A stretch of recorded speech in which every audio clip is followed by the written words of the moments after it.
Obsess over no one except yourself. That phrase really resonates with me personally, but I feel like for others, it probably comes across as sounding like promoting narcissism or telling you to act like one of those like cartoon characters that's always looking at themselves in the mirror and, oh, I'm the greatest thing ever. But it actually couldn't be further from that. See, the difference between what I'm going to talk about in this video and narcissism is you being full of yourself and possibly expecting others to also be obsessed over you. The mindset that I personally have is far more into self-care and understanding yourself, both your positives and negatives, on an intimate level, and learning how to stop running away from yourself and facing yourself and your demons. But before I get into the main topic of the video, I kind of want to add some background to how I've been most of my life and how I grew up.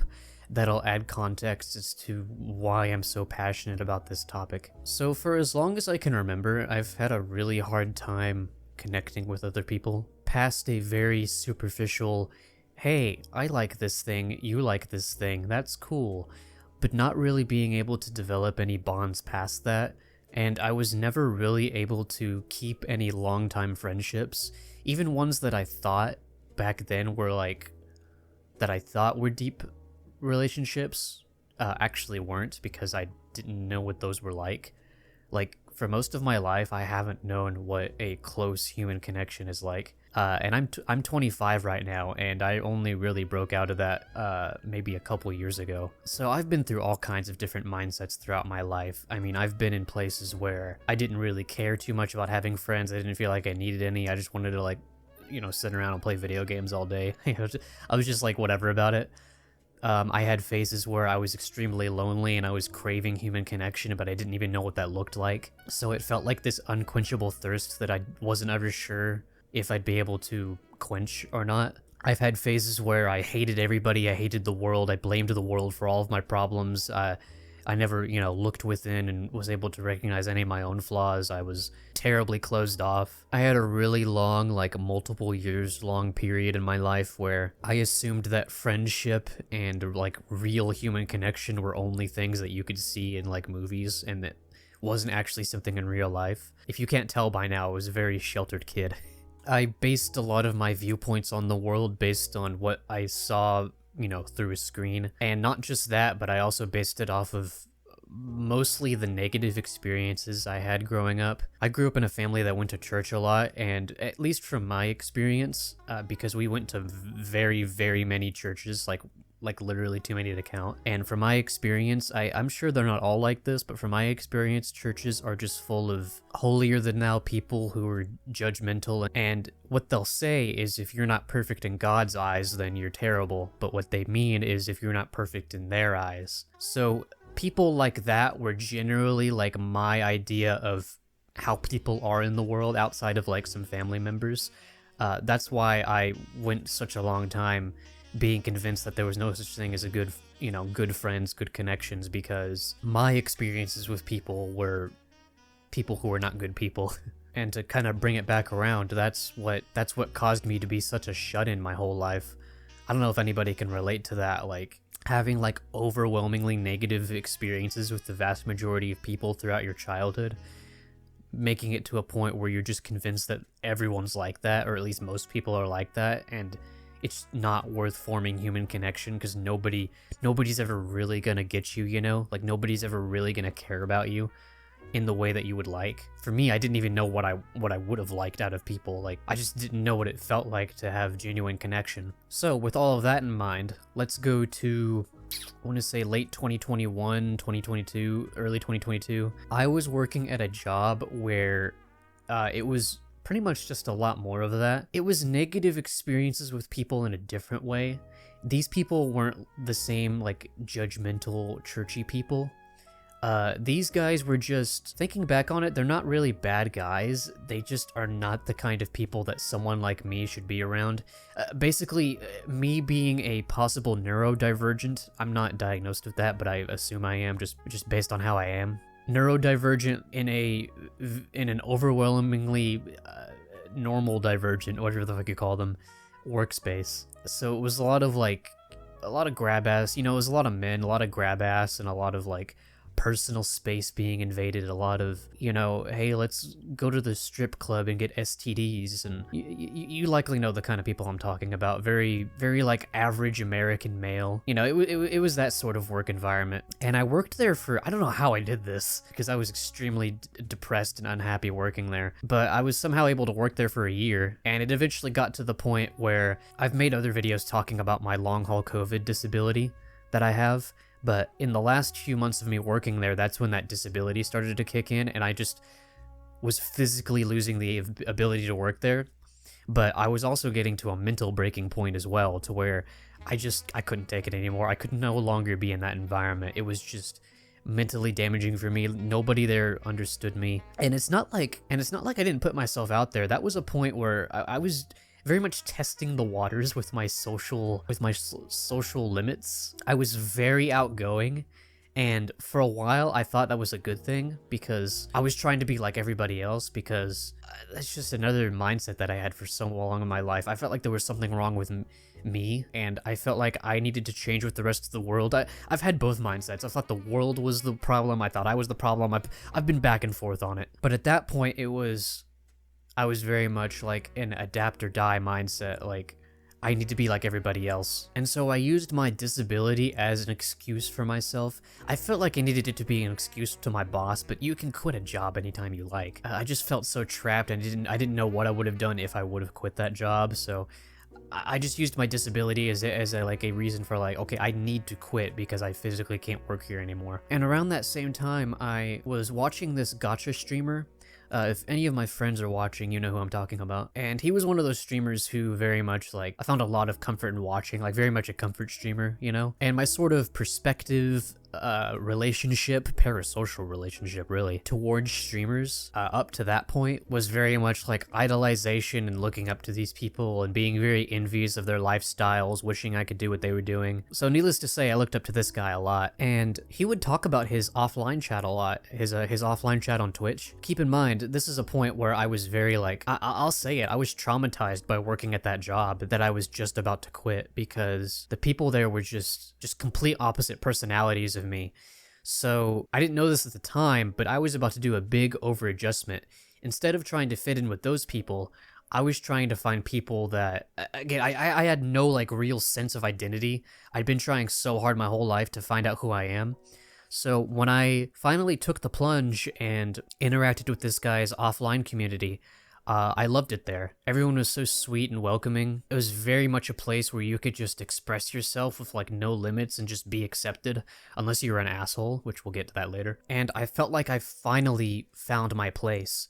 After all the churches and all the jobs I worked, and that's really the only social interactions I had growing up, I felt like I finally found a place, even if it was digital, where I could interact with somewhat like-minded people. And I was in that community for the better part of a year, and I grew extremely, extremely attached to quite a few people in that community.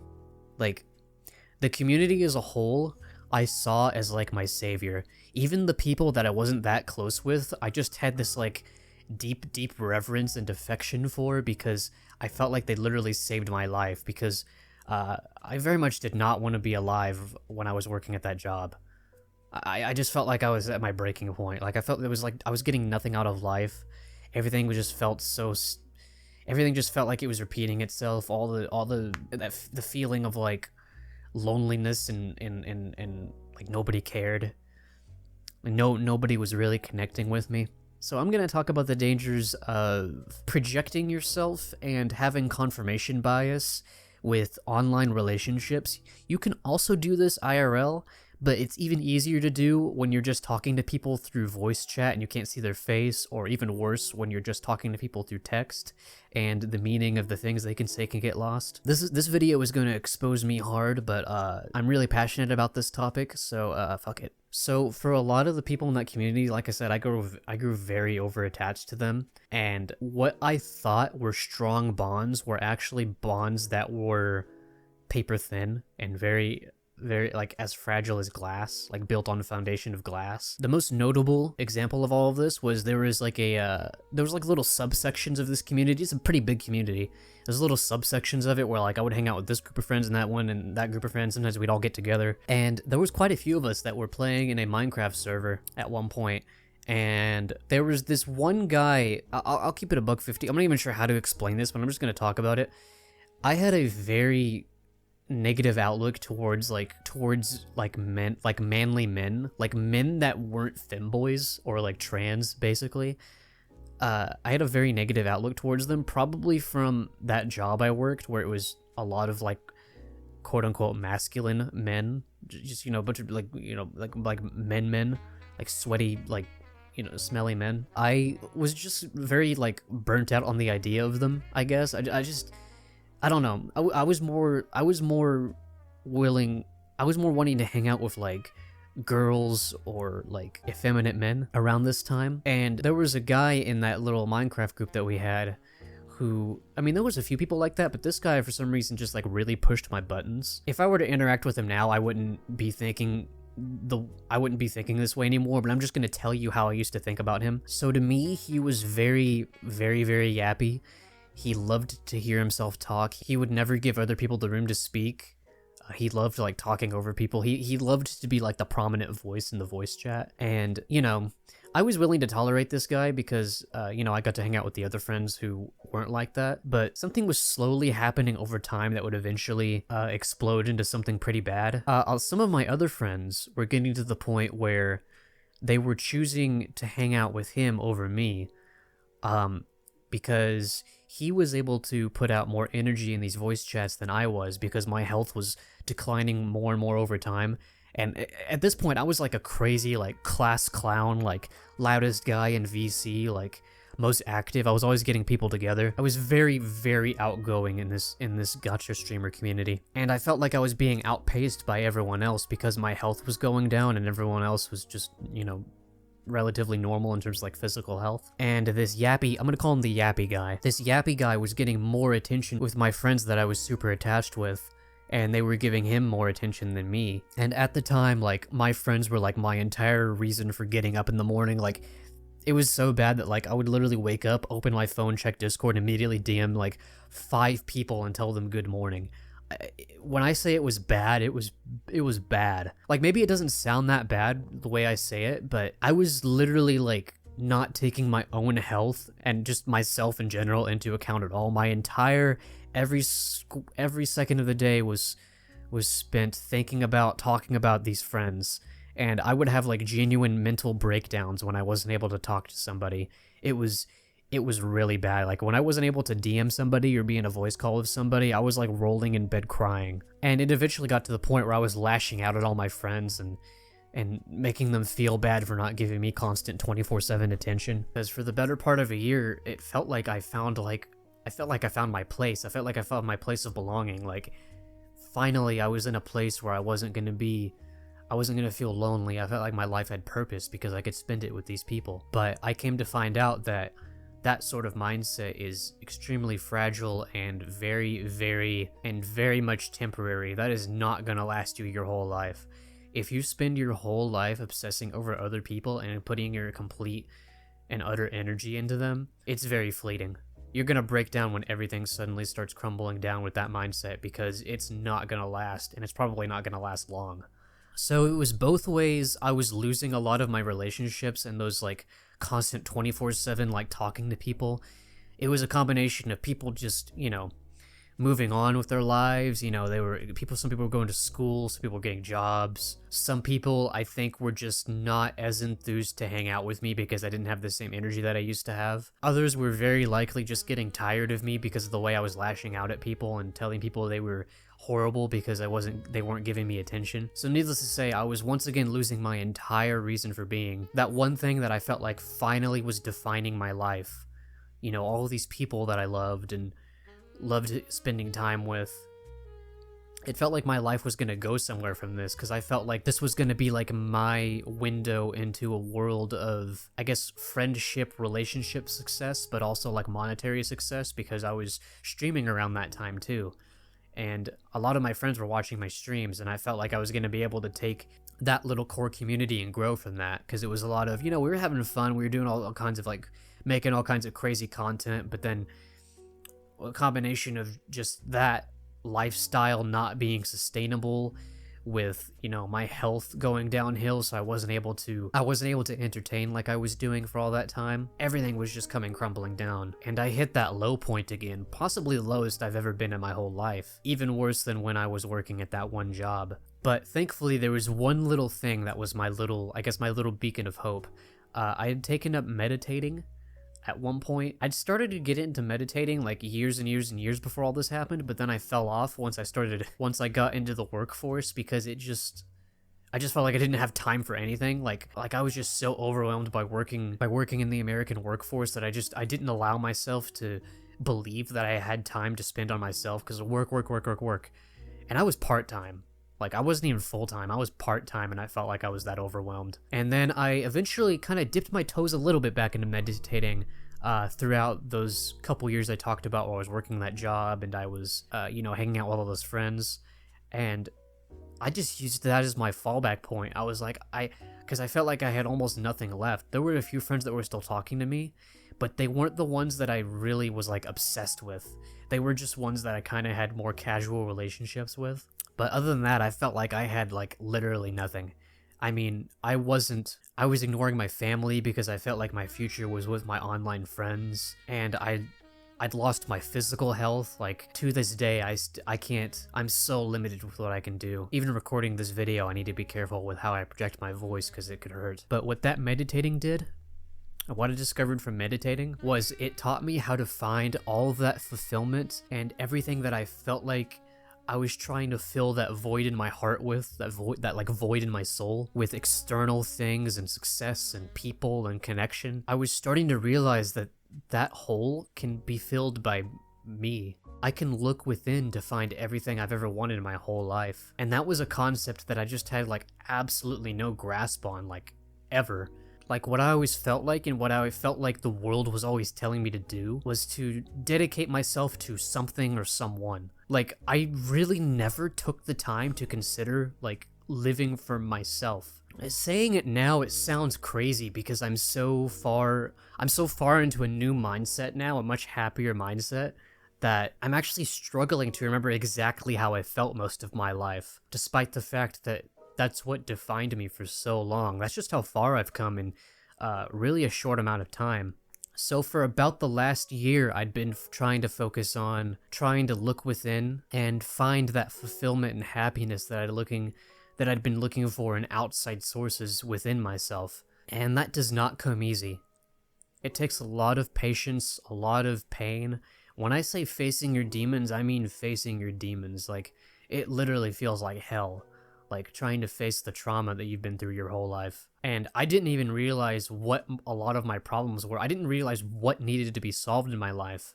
I didn't know what the issues were until I started facing myself, until I started looking within, and I realized just how delusional and lost I was for most of my life. Now, that's not to say that you shouldn't care about other people. That is far from what I'm trying to say here. My whole thing is it's far more worth your time and energy to invest that obsession and that fealty that you might feel for other people. Try to find that within yourself, like, seriously. I can't speak for how that's going to make you feel, because everyone's going to be different, but I can say for me that it felt like so much of what I'd been looking for in my life was found from within. It felt it made me feel kind of silly, because I was like, wait, everything was already there the whole time. But also, I felt very proud of myself for finally finding, I don't want to call it the answer, because there's no answer to life. Everything's too nuanced for that. But it certainly felt like a good step in the right direction, at least compared to how I'd been living for the majority of my life. So, back to that phrase, obsess over no one except yourself. That very much comes from a lesson I learned. I have very much been fearing the idea of control, or not being able to control things. I know I get this from my dad because he's the same way, but you could absolutely throw the phrase control freak onto me, at least to how I'd been most of my life. It was this ugly amalgamation of wanting, like, human connection and feeling something out of people. But also there was a bit of an agenda to it. I didn't realize that this is what was going on until rather recently, but it was very selfish. Like, love and caring for me was a very selfish thing. Yes, I cared about people. I know I know what it feels like to truly care about people. But there was also a side to it to where I needed something out of other people.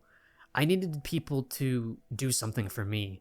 And unfortunately, what I didn't realize for a lot of my life, I was more leaning towards the selfish side of it and not the selfless side. I think a healthy relationship is a good balance of both. Recognizing that you love someone because they give you something, but also appreciating them for who they are. And being able to accept the fact that they can exist without your presence, you know? Being able to accept the fact that people and, like, the universe doesn't revolve around you. These things will move on even after you're gone. These things will keep existing for as long as they're allowed to exist. On their own merits, on their own terms. The universe does not revolve around you. So the selfish very much outweighed the selfless when it came to my views on people. But now I see it in the way that I just described, is where I realize now that, I mean, it's obvious, but it's something I just never really took the time to consider because I was, I guess, afraid of facing the truth, is that people just exist. They don't exist for me. Now, you can find meaningful and very good connections in other people. Like, us humans are meant to interact and form these bonds, but you just have to be careful about letting those bonds define you as a person, and losing the idea that the only thing that defines you is you, how you see yourself within, like who you are truly deep within. If you try to define yourself by the things of the world and the people, you're not gonna have any real sense of identity. Again, I'm not trying to say that those things don't matter at all. You just need to be careful about those things taking so much importance that you don't know who you are. Because what I've found is that can actually lead you to be a bad person. Because you're not appreciating people or just anything for what they are. You're viewing them for how they can be useful to you and how they can fill that void in your soul.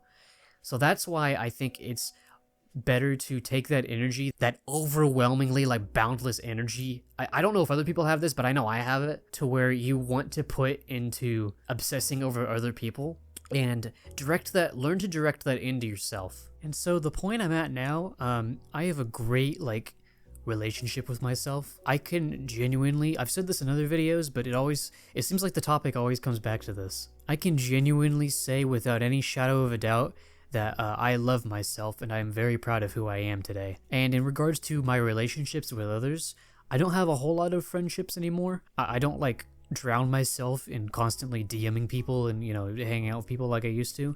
But the few relationships that I do have left after all that, the few people that I apparently didn't piss off from that mental breakdown period that I had, it's nice. Like, they're just nice, wholesome, meaningful connections. I don't feel like I need to obsess with them or spend every waking second with them. It's just like, hey, you want to watch a show? Yeah, sure, let's go do that. You want to, you know, draw some art with me in VC? Yeah, sure. Yeah. Just, like, you know, once in a while. It's a nice balance between that and spending time with myself. It's far, far, far, far, far healthier than what I used to have. Would it be ideal for me to have real life friends? Sure.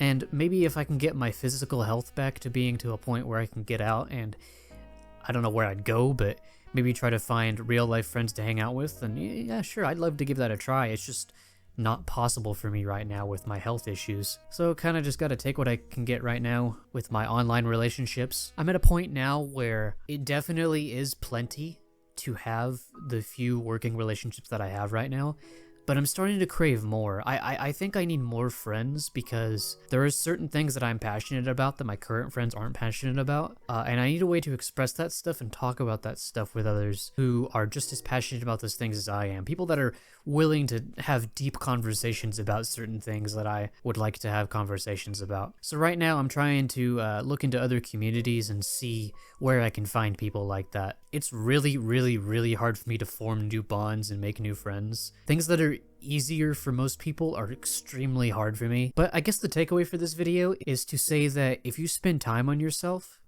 and you work through whatever you need to work through, that would make it easier to be within your own head, to be in silence, to be alone, and just spend time alone with yourself and be happy with who you are, it will pay off. And it's incredibly comforting and liberating and just safe feeling to know that if nothing else, you can always have yourself to fall back on. That doesn't mean that that's all you should have, but when the rest of the world fails you, when you have no friends, when your career, creativity, when nothing else is living up to what you feel like you need out of it, then you can always fall back on yourself and know that, you know, your number one supporter is always there. And something that I've discovered is that they've always been there. You just need to take the time to rediscover them. Anyway, if you enjoyed this video, I'd appreciate a comment and a subscription, because there are a few other videos that I want to make topics on. I make videos on all kinds of shit. Like, sometimes I make these chill commentary videos, sometimes I make like anime analysis videos. I'm all over the place. So yeah, thank you so very much for watching. Please, please, please take care of yourselves, and y'all have a good one.